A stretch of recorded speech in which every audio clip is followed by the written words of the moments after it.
Minsan, isang maling tiwala lang sapat na para magbukas ka ng pinto sa kasamaan. Sabi nila, huwag basta magpapapasok ng bagong tao sa buhay mo, lalo na kung ang ngiti niya ay tila masyadong perpekto, masyadong tahimik, at tila may tinatago. Pero si Irene, isang simpleng babae mula sa probinsya ng Sorsogon, ay walang ibang pinangarap kundi ang makaalis sa lumang sakit ng kahapon kahit sandali lang. Kaya nang may bagong dumating sa buhay niya, isang taong mabait, maalaga, at tila naiintindihan ang bigat na pasan niya, hindi niya inakalang kasabay ng pag-asang yon ay darating rin ang bangungot. Lumaki si Irene sa barong-barong sa gilid ng talahiban. Walang ama. Ang nanay niya, si Aling Nida, ay matagal nang may sakit. Kaya't mula pagkabata, sanay na siya sa pag-aalaga, sa pagtitiis ng gutom, at sa mga tinging puno ng awa o paghamak mula sa mga tao sa baryo. Kahit anong trabaho, pinasok niya, labandera, tagaluto, pati na rin paglalako ng gulay sa palengke. Pero kahit gaano siya kasipag, tila palaging kulang. Palaging may kulang.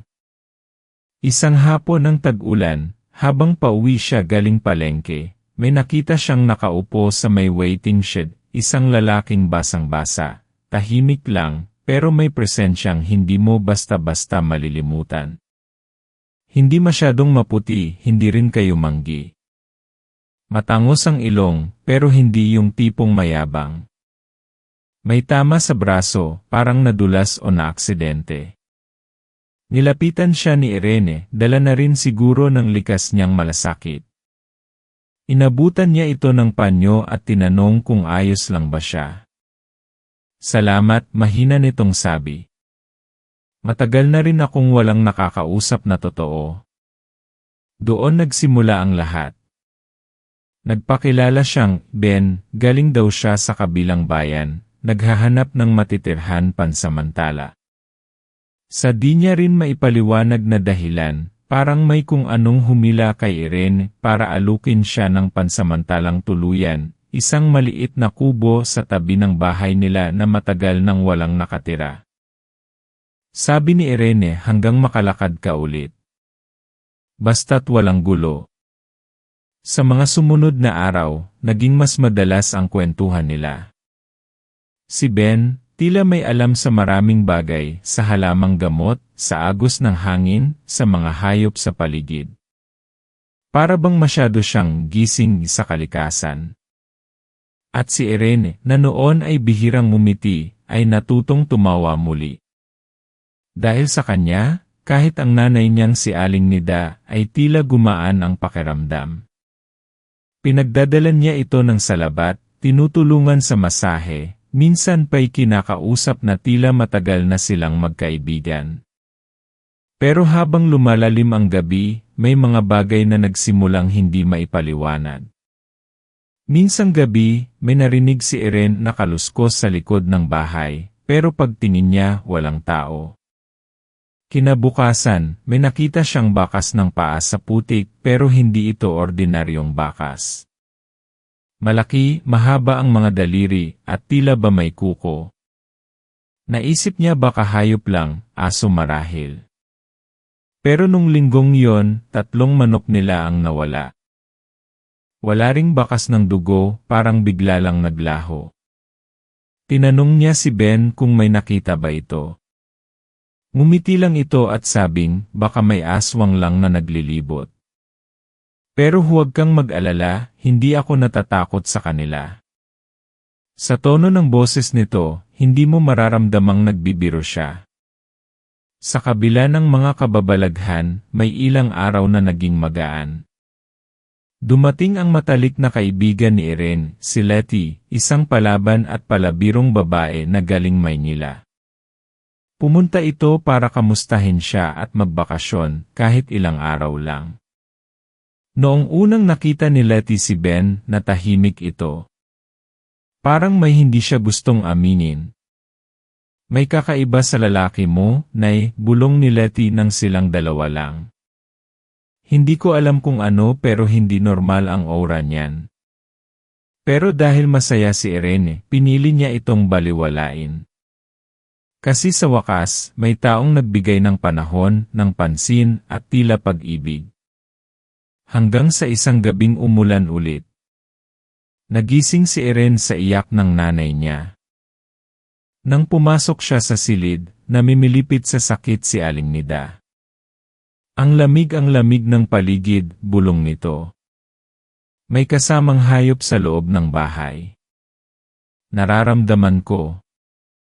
Agad na lumabas si Irene, sinilip ang paligid. Doon niya nakita si Ben, nakatayo sa tabi ng puno ng mangga. Basa ang buhok pero hindi umaambon. At sa ilalim ng liwanag ng buwan nakita niya ang mga kuko nitong unti-unting humahaba. Parang napako ang katawan niya. Hindi siya makasigaw. Hindi makagalaw. Pero sa isang iglap, parang wala siyang nakita, ngumiti si Ben at tinanong, gising ka pa? Kinabukasan, nagpaalam si Letty. Hindi raw siya mapakali. Basta nay, anya, kapag may naramdaman kang kakaiba, huwag mo nang pagdudahan. Tumakbo ka na agad. At nung sumunod na gabi, muling nawala ang isa sa mga alagang baboy ni Irene. Iniwan ang kulungan na bukas at may bakas ng kuko sa pader. Sa huling gabi ng kwento natin, may narinig na naman siyang kaluskos. Pero ngayon, hindi lang siya nakarinig. Nakita niya. Sa harap ng bintana, isang anino, hindi tao. Mataas. Mahaba ang leg.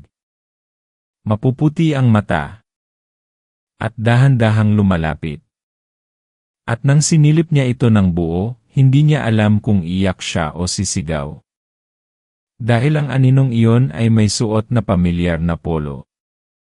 Polo ni Ben, bakit tila masyadong perpekto ang isang taong walang nakaraan?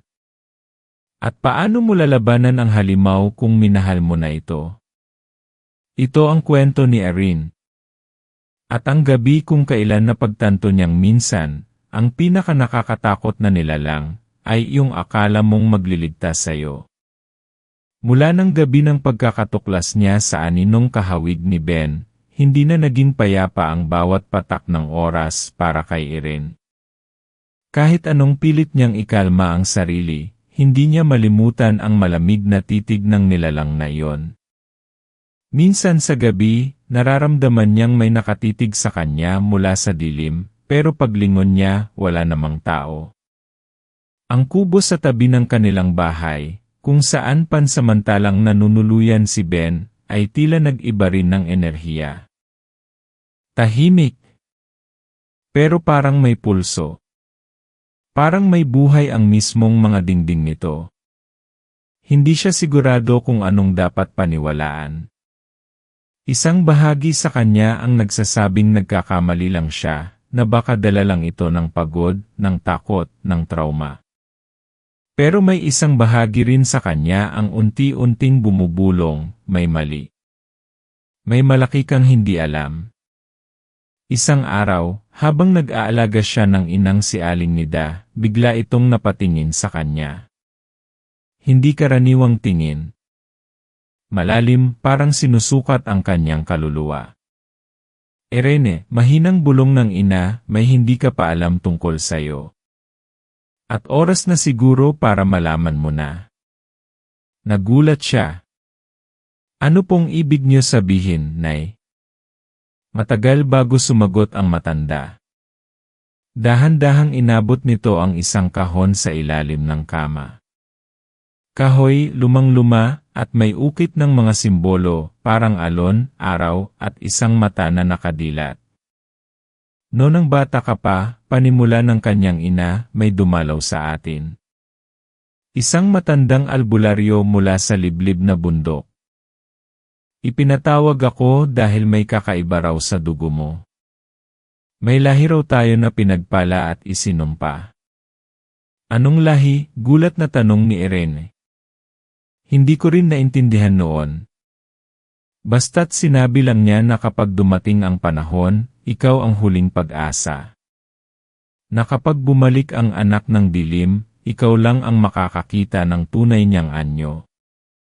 Hindi na siya nakapagsalita. Binuksan ng ina ang kahon.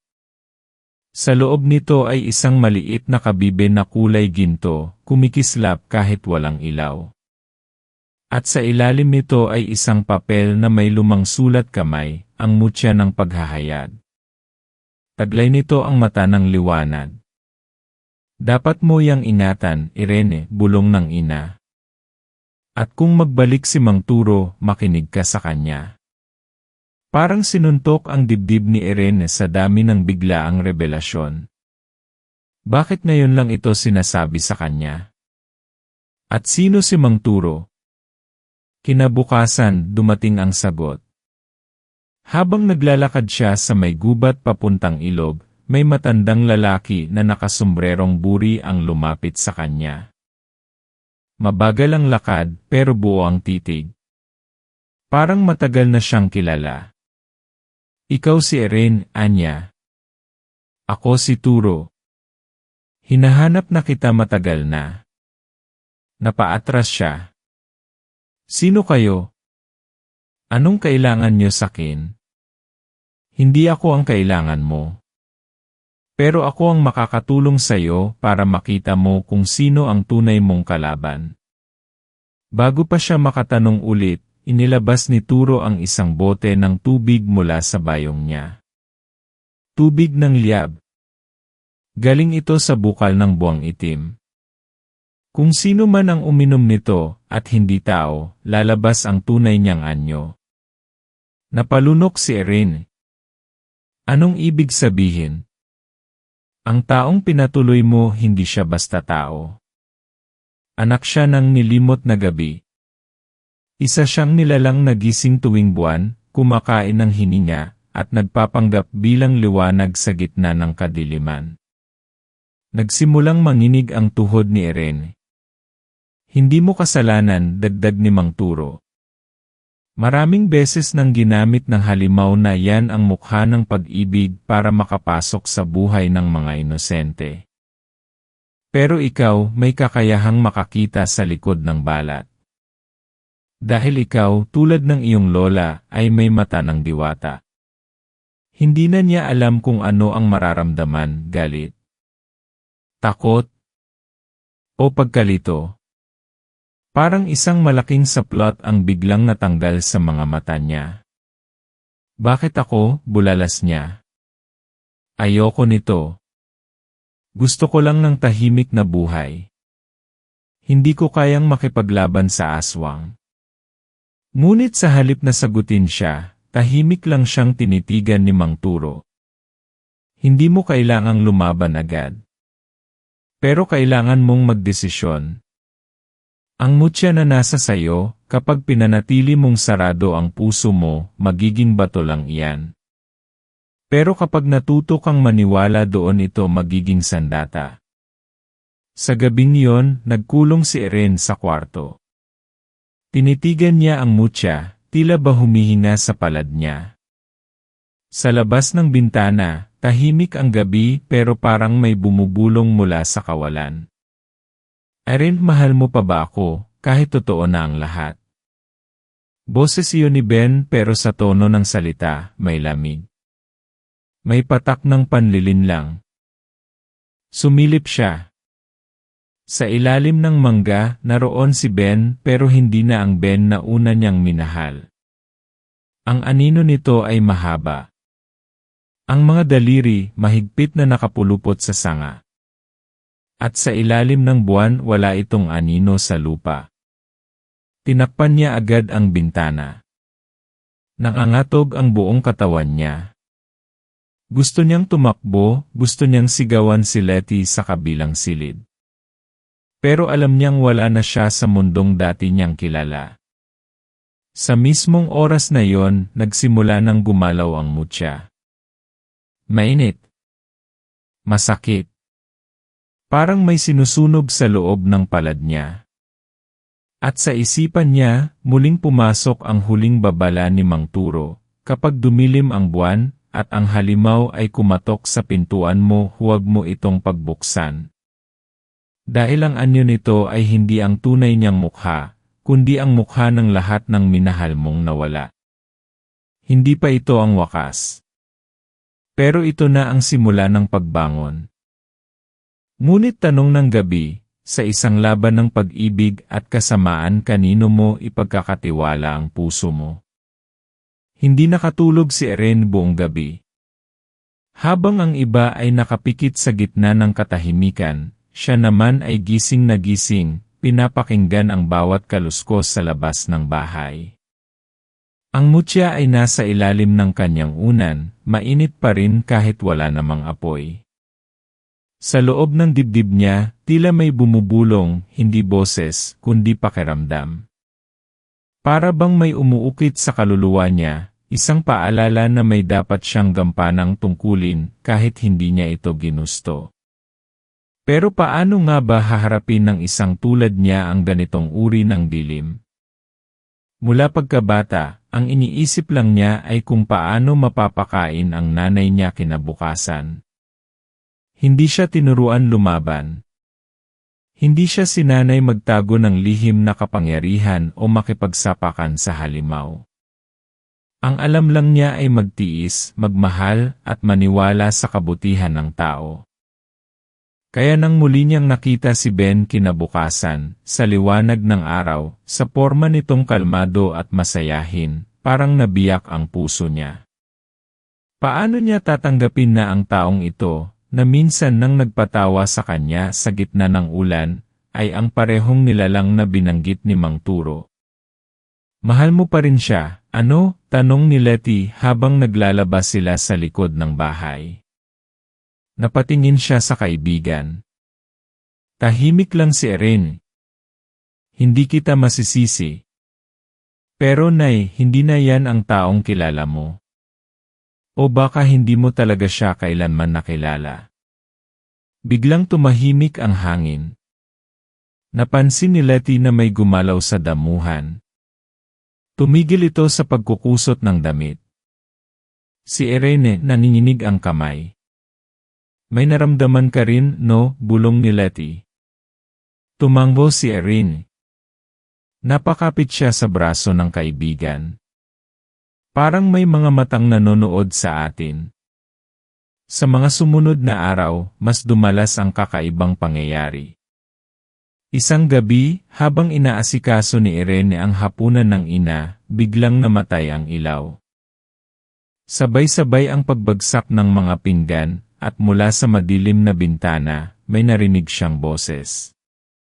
Hindi sigaw, hindi hiyaw, kundi isang bulong. Mabagal. Paulit-ulit. Irene, alam kong natatakot ka, pero sakin ka pa rin babalik. Napasigaw siya. Dali-daling sinindihan ang lampara. At sa liwanag nito, nakita niyang may nakasulat sa loob ng salamin, pawis na letra, ikaw ang akin. Napaluhod siya sa takot. Hindi niya alam kung saan nanggagaling ang tapang para hindi tumakbo palabas ng bahay. Hanggang ngayon, hindi niya pa rin lubusang matanggap. Si Ben siya na ba talaga yon? Pero sa gitna ng takot, bumalik ang isang alaala. Ang huling gabi ng ama niya bago ito nawala. 6 na taong gulang pa lang si Irene noon. Wala siyang masyadong naintindihan. Pero ang malinaw sa alaala niya ay ang sigaw ng kanyang ina, ang putok ng pintuan, at ang malamig na tinig na nagsabi, kung pipiliin mong itago siya, pareho kayong magdurusa. Hindi na bumalik ang ama niya mula noon. Anong koneksyon nila? Bulong ni Irene sa sarili. Bakit parang pamilyar ang lahat ng to? Sa loob ng puso niya, nagsimulang tumubo ang isang matagal nang nakalimutang sakit, ang sakit ng pag-iwan. Nang hindi pagbalik. Nang kawalang laban. At ngayon, naririto na naman siya sa puntong kailangan niyang pumili. Ang paniniwala sa pagmamahal o ang pagtanggap ng isang masakit na katotohanan. Kinabukasan, habang namumulot siya ng kahoy sa gilid ng gubat, may narinig siyang kakaibang huni. Hindi pangkaraniwan, parang pinaghalong tinig ng bata at hangin. Sinundan niya ito. Hanggang sa makarating siya sa isang mababaw na kuweba na natatakpan ng damo. Sa loob nito, may maliit na nilalang di lalampas sa taas ng mesa.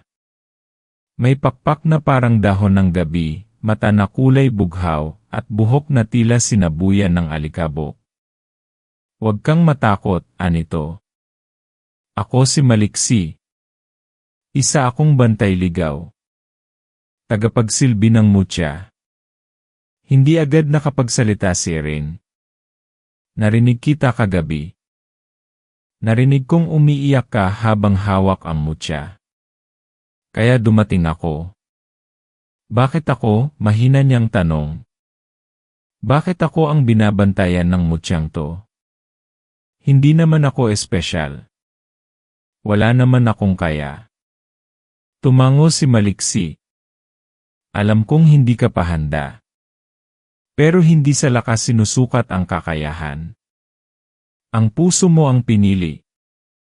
Lumapit si Maliksi sa kanya at inilagay ang isang maliliit na bato sa palad niya, parang alikabok ng bituin. Ito ang buhangin ng pagtanaw. Kapag isinaboy mo ito sa lupa, makikita mo ang mga aninong hindi nakikita ng mata. Bumigat ang hininga ni Irene. Hindi pa siya handang harapin ang katotohanan, pero alam niyang hindi na siya makakabalik sa dating tahimik na buhay. Sa pag-uwi niya, napansin niyang bukas ang pintuan ng kubo ni Ben tahimik. Walang tao. Pero sa gitna ng sahig, may bakas ng itim na likido, malagkit, mabaho, parang dugo na hinaluan ng langis. May sulat na nakapatong sa mesa. Hindi pa huli ang lahat. Maaari mo pa ring piliin ako. O sila. Sa likod ng papel may guhit ng dalawang mukha. Isang babae at isang halimaw. Sa puntong iyon, hindi na alam ni Irene kung sino ang kanyang kakampi. Si Letty ay nagsisimula ng maging paranoid, si Mang Turo ay hindi na muling nagpakita, at ang kanyang ina ay mas lalong humihina. Ang mundo niya ay parang unti-unting lumulubog sa pagitan ng katotohanan at kasinungalingan. At habang hawak niya ang mutya, bigla itong umilaw. Sa dulo ng bakuran may anino. Matangkad. Payat. Nakatalikod. Tila naghihintay. Pero nang sinaboy ni Irene ang buhangin ng pagtanaw, nakita niya ang totoo. Wala itong mukha. Walang balat. Puro lang ipin at gutom.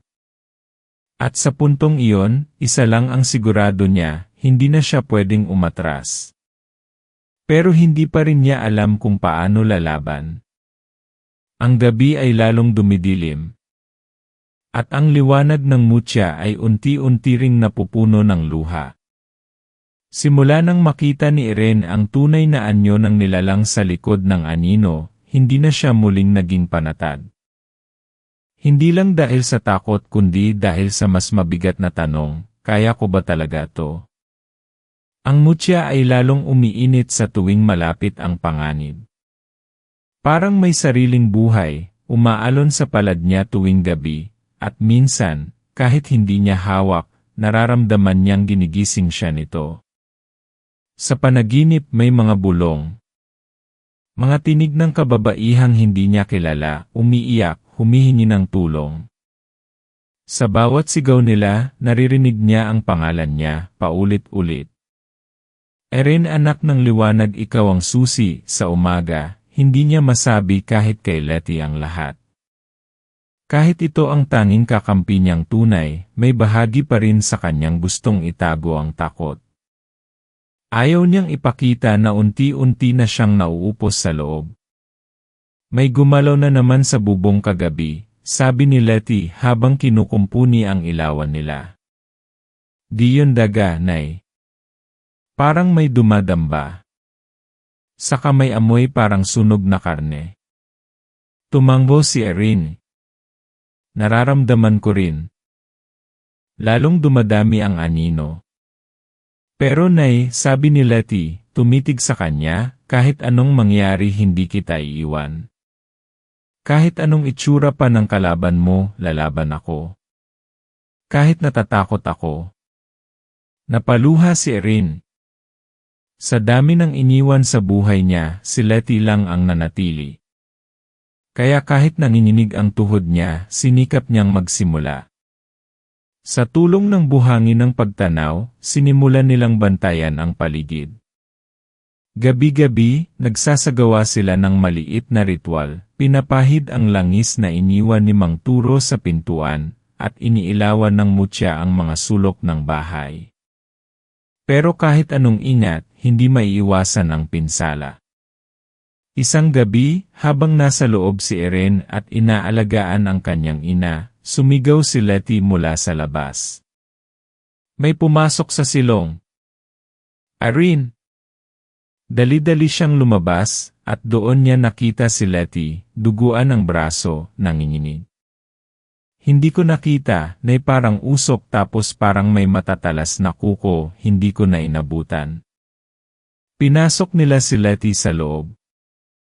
Sa binti niya, may 3 malalim na gasgas, pero hindi ito sugat ng hayop. Para itong tinaga ng talim na may baluktot na dulo. Habang nililinis ni Erin ang sugat, napansin niyang may itim na marka sa balat ng kaibigan, parang alon na may mata sa gitna. Ang parehong simbolo na nakita niya sa kahon ng mutya. Pinagmamarka na nila tayo, sabi ni Erin, mahina ang boses. Anong ibig mong sabihin? Tanong ni Letty. Pinipili na nila kung sino ang uunahin. At ikaw ang tinamaan kasi alam nilang ikaw ang pinakamalapit sa akin, hindi, giit ni Letty. Tinamaan ako kasi hindi ako matras. Kaya ko to, pero kahit anong tapang ng tinig niya, kitang-kita ni Erin ang takot sa mga mata ng kaibigan. Nang gabing yon, hindi na sila natulog. Umupo sila sa may bintana, hawak ang mutya, at isang lumang itak na binigay ni Mang Turo bago ito nawala. Hindi ordinaryong bakal yan, sabi ng matanda noon. Hinulma yan sa apoy ng bagong buwan. Kayang punitin ang balat ng nilalang na hindi tao. Pero ang lakas ng loob nila ay unti-unting nauupos sa bawat senyas ng paparating na panganib. Kinabukasan, may balitang kumalat sa baryo, 3 bata ang nawawala.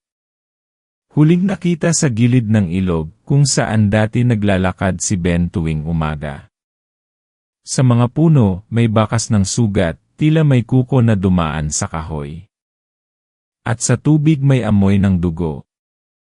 Lalong kumirot ang dibdib ni Erin. Parang siya ang sinisisi ng katahimikan. Kung hindi ko siya pinatuloy, baka wala sanang nawawala. Baka ligtas pa ang mga batang yon. Kinausap niya ang ina kinagabihan. Nay, mahinang sabi niya, kung mawala man ako kung hindi ko kayanin anak, putol ni Aling Nida, huwag mong dalhin lahat ng bigat. Kahit ako may pagkukulang. Dapat noon palang sinabi ko na ang totoo sa'yo. Pero natakot din ako. Dahil kahit ang mga magulang nagkakamali. Tumulo ang luha ni Erin. Lahat ng tinatago niyang sama ng loob sa pagkawala ng ama, sa bigat ng pamumuhay, sa kabiguan sa pag-ibig, unti-unting gumuguhit sa dibdib niya, parang apoy. Pero sa apoy na yon, may naiiwang uling at doon nagmumula ang bagong lakas. Bago matulog, hawak-hawak niya ang mutya. Dumidilim na ang buwan. Malapit na ang gabi ng bagong buwan, ang gabing walang liwanag, kung kailan ang mga nilalang sa dilim ay malayang lumalakad sa mundo ng tao. At habang nakapikit siya, may biglang umihip na malamig na hangin. Mula sa pintuan, bumukas ito ng kusa. Walang tao. Walang hayop. Pero sa sahig, may iniwang bagay, isang lumang kwintas, may maliit na palamuting mata sa gitna. Ang parehong suot ni Ben noong una nila itong makita sa waiting shed. Walang sulat. Walang tunog. Pero may mensahe. Hindi pa tapos ang ugnayan natin. Sa huling saglit bago mag-umaga, habang tahimik ang lahat, may biglang kalabog sa bubong. Isang sigaw. Isang hiyaw ng nilalang na hindi tao, parang pinagsamang iyak ng sanggol at alulong ng aso. Pumutok ang bintana. Umilaw ang mutya. At sa likod ng ulap nagtatago ang kasamaan, naghihintay ng tamang oras para umatake. Ang katahimikan ay tila nagbabadya na ng sakuna. At si Irene, kahit nananatiling matatag, alam niyang hindi na sapat ang takot para lumaban. Dahil minsan, ang kadiliman hindi lang dumarating, pinapasok din natin ng kusa. Ilang araw na lang bago ang bagong buwan. Ang bawat gabi ay mas malamig, mas mabigat, at tila mas maitim kaysa dati. Si Irene, bagamat pinipilit maging matatag, ay unti-unting nauupos. Parang ang bawat paghina ay may kasamang tanong, hanggang kailan ko pa kayang itago ang takot ko? Si Letty, na dati palaban at matatag, ay naging tahimik nitong mga araw. Hindi na siya masyadong nagsasalita, at minsan ay nahuhuli ni Irene na nakatitig sa kawalan, para bang may iniisip na malalim. Akala ni Irene ay pagod lang ito. Pero isang gabi, habang natutulog si Aling Nida sa kabilang silid, nahuli niya si Letty sa labas ng bahay, kausap ang isang anino. Letty, tawag ni Irene. Nagulat si Letty, dali-daling itinago ang isang bagay sa likod ng palda niya. Na hindi kita narinig lumabas. Nagpapahangin lang ako. Ano iyang hawak mo? Tanong ni Irene, lumalapit. Wala, pamaypay lang, pero nakita ni Irene ang isang piraso ng papel na tila may sulat sa sinaunang baybayin. At bago niya ito maagaw, itinapon na ni Letty sa apoy ang papel. Tinupok agad ito ng apoy, na para bang ayaw nitong mabasa ng kahit sino. Letty, ano ba talaga ang nangyayari? Mariing tanong ni Irene. May tinatago ka ba sa akin? Tahimik si Letty. Isang malalim na buntong hininga bago siya sumagot. Irene, matagal ko nang alam kung sino si Ben. Parang lumubog ang mundo ni Irene sa isang iglap. Ano nang ibig mong sabihin? Nanginginig ang boses niya. Noong nasa Maynila pa ako, paliwanag ni Letty, nakarinig ako ng kwento tungkol sa isang nilalang, isang aswang na hindi basta-basta. Hindi lang siya kumakain ng laman o dugo. Kinukuha niya ang alaala ng mga mahal mo sa buhay para gamitin laban sa iyo. Nakita ko ang guhit niya sa isang lumang aklat sa isang eskwelahang itim. At noong nakita ko si Ben, alam kong siya yon. Pero natakot akong sabihin agad. Akala ko baka mali lang ako. O baka ayokong sirain ang bagay na minsan nang nagpatawa sa'yo. Napaupo si Irene sa lupa. Hindi niya alam kung ano ang mas masakit, ang malaman na tama ang hinala niya sa kalaban, o ang maunawaan na pati ang kaibigan niya ay may tinago sa kanya. Bakit ngayon mo lang sinabi? Bulong niya, luha ang mata. Dahil ngayon ko lang rin naintindihan, sagot ni Letty. At Irene, hindi lang basta aswang si Ben, isa siyang tagapagmana ng lumang lahi, mga nilalang na nabuhay bago pa ang unang araw ng tao. At ikaw ang huling supling ng mga tagapagtapos nila. Parang hindi makahinga si Irene. Hindi ako totoo ba yan? Tumango si Letty. Iyon ang dahilan kung bakit naririnig mo ang mga tinig. Kung bakit nabubuhay ang mutya sa kamay mo. Ikaw ang huling daluyan, isang piniling katawang tao na kayang tumanggap at magwasak ng kapangyarihang nilimot ng mundo.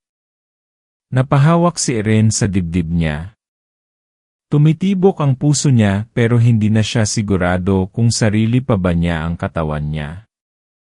Ang lahat ng akala niyang sakit, pag-iwan ng ama, pagkakasakit ng ina, pangungutya ng mga tao, ay tila bahagi ng isang mas malaking larong hindi niya alam na nilalaro pala niya mula't simula. At sa gitna ng gulong yon, muling lumitaw ang panganib. Biglang namatay ang lahat ng ilaw sa bahay. Pati ang lampara, pumatay. Ang mutya sa palad ni Irene ay biglang nagliyab, pero hindi ito mainit, kundi malamig, tulad ng yelo. Mula sa labas, narinig nila ang isang ungol, mahaba, basag, at puno ng pagkagutom. Sinilip ni Irene ang labas. Sa dulo ng bakuran, may nilalang na nakatayo.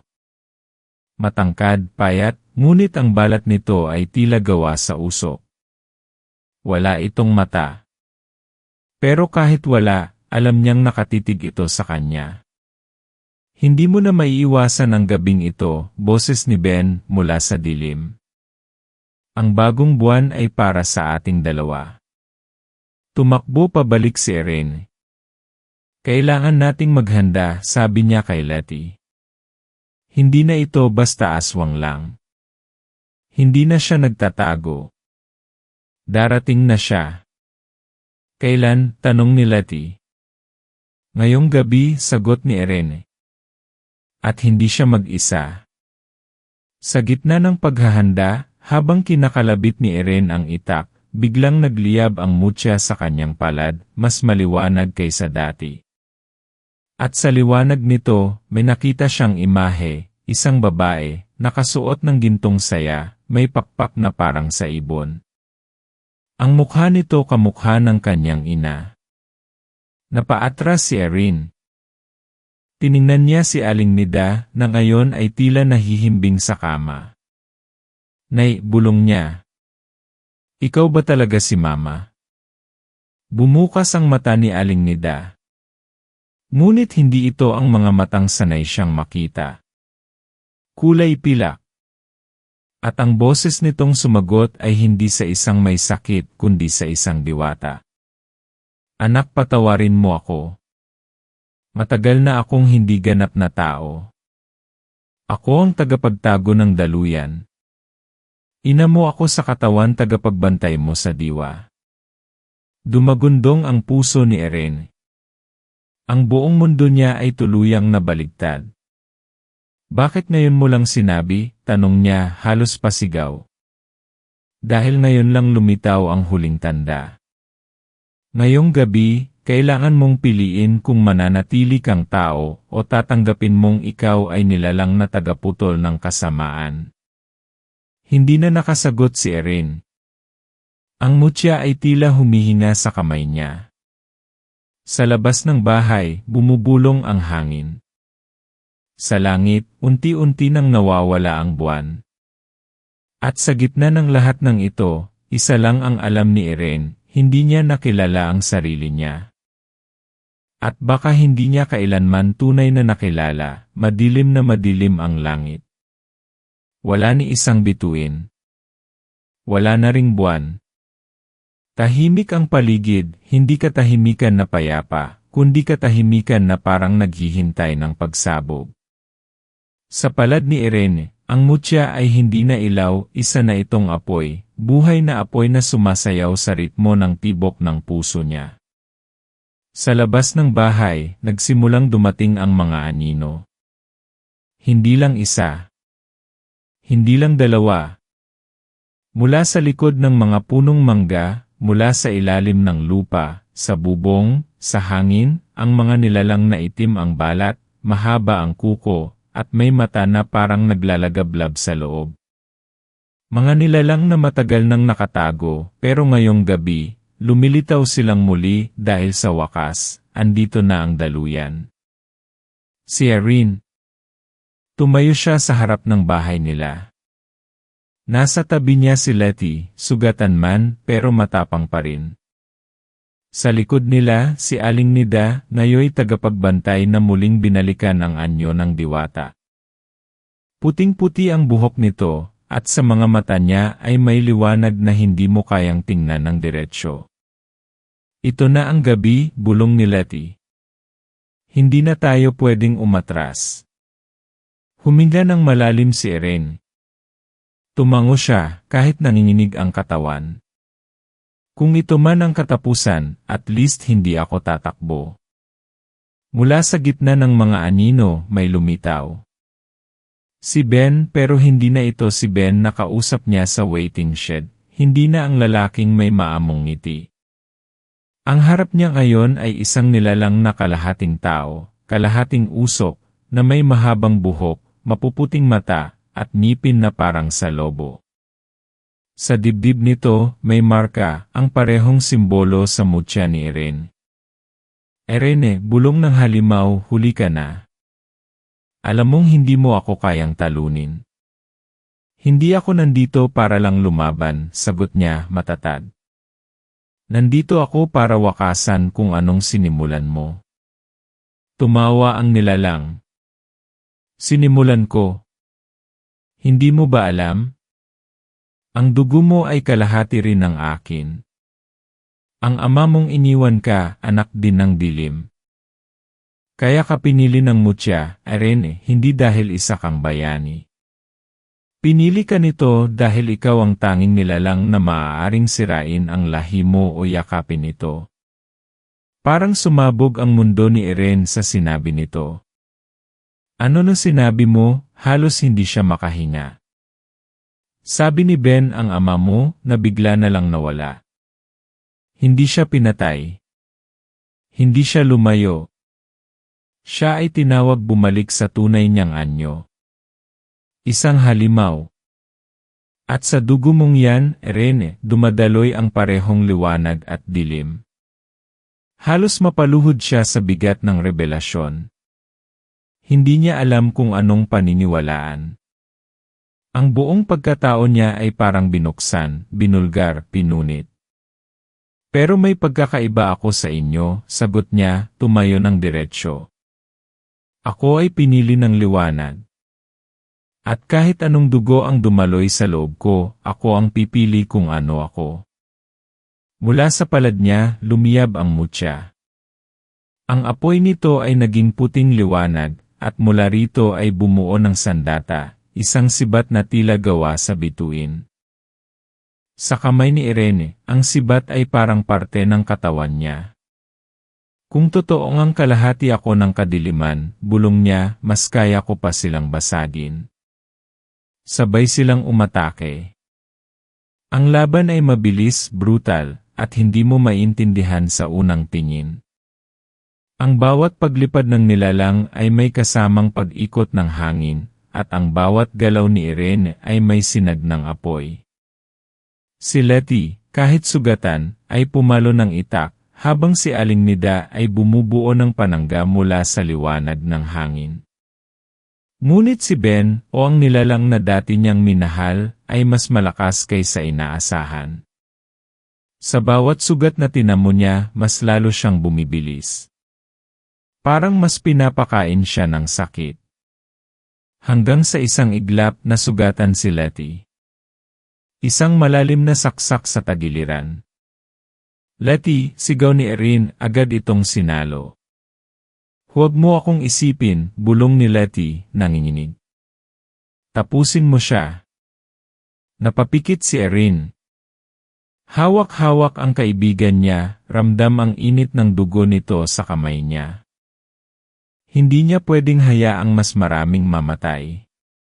Hindi niya pwedeng hayaang matapos ang lahat sa takot. Tumayo siya. Tumingala. Kung ako nga ang daluyan, kung totoo ngang kalahati ako ng dilim panahon na para gamitin ko ito sa tama. Hinawakan niya ang sibat. Pinikit ang mata. At sa puso ng kadiliman, pinakawalan niya ang buong liwanag ng mutya.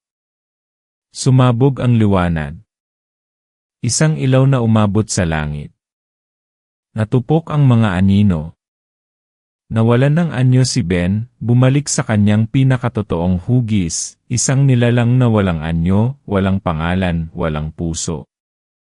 At sa huling iglap, lumapit ito kay Erin. Mahina.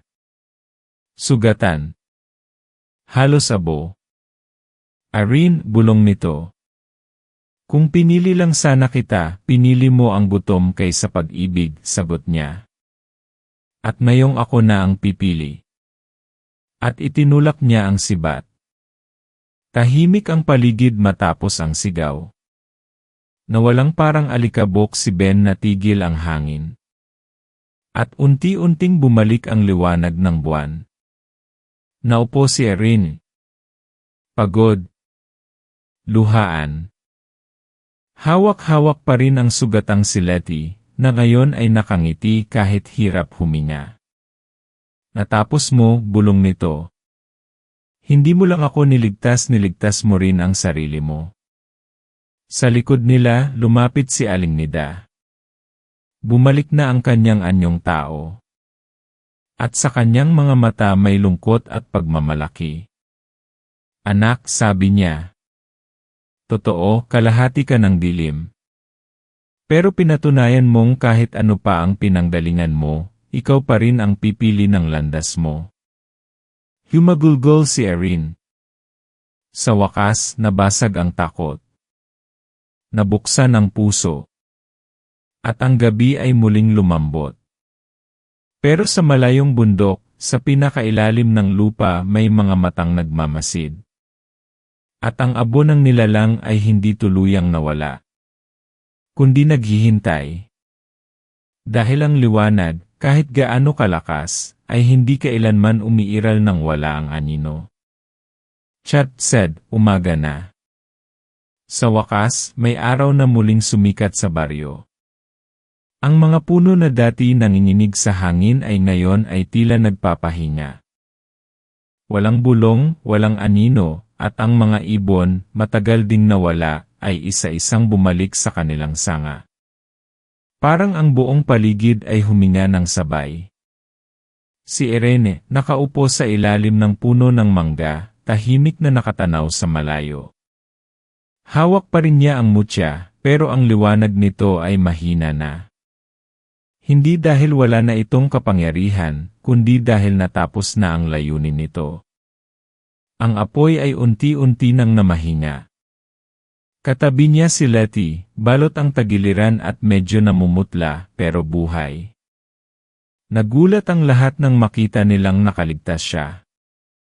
Naghihingalo man siya noong gabi ng labanan, tila may pumigil sa kanyang tuluyang mawala. Sabi ni Aling Nida, ang liwanag ni Irene ay hindi lang lumaban, kundi naghilom rin. Hindi ko inakala na maaabot natin ang umaga, bulong ni Letty. Ni ako, sagot ni Irene, pilit ang ngiti. Parang habang buhay akong nabuhay sa dilim. Pero ngayon, kahit sandali lang, nakikita ko na ang liwanag na totoo. Lumapit si Aling Nida, may dala siyang mainit na sabaw. Hindi na siya muling nagpakita bilang diwata. Sa mata ng lahat, isa pa rin siyang simpleng ina. Pero sa loob ni Irene, alam niyang higit pa roon ang pagkatao ng babaeng nagpalaki sa kanya. Nay, sabi ni Irene habang inaabot ang sabaw, lahat ng sinabi niyo totoo. Tumango si Aling Nida. Ang ama mo, anak ng dilim. Pero mahal ka niya, anak. Iniwan ka niya hindi dahil wala siyang pakialam kundi dahil ayaw niyang hilahin ka sa impyerno kung saan siya nabibilang. Tumulo ang luha ni Irene. Matagal na siyang nagtanim ng hinanakit. Akala niya, pinili siyang talikuran ng ama. Pero ngayon, ang bigat ng katanungang iyon ay tila unti-unting gumagaan. Hindi ko na siya makikilala, bulong niya. Hindi sa katawang tao, sagot ng ina. Pero nasa dugo mo ang kabutihang iniwan niya. Sa bawat pagpili mo ng tama, siya rin yon. Sa bawat laban mong hinarap, kasama mo siya. Tumahimik sila. Maraming dapat damdamin. Maraming sugat ang kailangang hayaang gumaling sa sarili nitong panahon. Sa sumunod na araw, bumalik ang mga tao sa baryo. Marami ang nagtaka kung bakit tila humupa ang bigat ng paligid. Ang mga batang nawala ay hindi na nakita, at ang pamilya nila ay nagluksa. Wala mang paliwanag na ibinigay si Irene, ang katahimikan ng gabi ay unti-unting naging normal muli. Si Irene ay naging tahimik na rin. Hindi niya kailangan ang papuri. Hindi niya kailangan ang kwento ng mga tao. Ang totoo'y pagod na rin siya. Pagod sa laban, pagod sa tanong, pagod sa bigat ng pagiging daluyan. Minsang kinausap siya ni Letty habang sila'y naglalakad sa gilid ng bukid. Ano ng plano mo ngayon? Hindi ko pa alam, sagot ni Irene. Parang ngayon ko palang naiisip kung sino ba talaga ako, kung anong gusto ko. Kung gusto mo, sumama ka sa Maynila, alok ni Letty. Bagong simula. Bagong tanawin. Napangiti si Irene. Siguro. Pero gusto ko munang matutong mabuhay ng walang takot. Kahit dito lang muna. Sa tuwing nahuhulog ang araw, dumadalaw pa rin siya sa ilalim ng punong pinagtagpuan nila ng halimaw. Wala na roon si Ben, wala na ang mga anino. Pero may bakas pa rin ng alaala, ang tawa nila noon, ang biglang pagkahulog ng loob, at ang matinding sakit ng pagkakatuklas. Hindi na niya siya kayang mahalin. Pero hindi niya rin kayang limutin. Dahil minsan, kahit anong kasinungalingan ang itinayo, may bahagi pa ring totoo. Isang araw, habang pinupunasan niya ang mutya, bigla itong lumiwanag ng bahagya. Hindi na ito apoy. Hindi na rin malamig. Isa lang itong simpleng init, parang kamay ng kaibigan na nakahawak sa palad mo. Mahinahon. Maingat. Buhay. Napangiti siya, kahit may luha sa mata. Ang mutya ay hindi na kailangan para sa laban. Pero kailangan pa rin ito bilang paalala, na minsan siyang pinili ng liwanag, at minsan, pinili rin niyang harapin ang dilim. Pagkatapos ng lahat, hindi niya nais maging tagapagligtas. Hindi niya pinangarap maging bayani. Ang tanging hiling niya noon ay katahimikan. At sa huli, iyon din ang kanyang nakuha. Isang katahimikan na hindi na nakakatakot, kundi payapa. Sa gabi bago ang kanyang pag-alis patungong Maynila, isinulat niya ang huling bahagi ng kanyang kwento sa isang lumang kwaderno. Minsan, ang pinakamatinding halimaw ay hindi ang mga may ngipin o pakpak. Minsan, sila ay alaala, takot, at galit sa sarili. Pero kung kaya mong harapin ang mga halimaw na iyon, kaya mo nang harapin ang kahit anong dilim. At sa sandaling iyon, sa pagitan ng gabi at umaga, sa gitna ng nakaraan at bagong buhay, naglakad si Irene palayo sa lumang bahay, bit-bit ang mutya, ang kwento, at ang panibagong pag-asa. Ang dilim ay laging babalik. Pero ngayon, may natutunan na siyang sindihan ang sariling liwanag.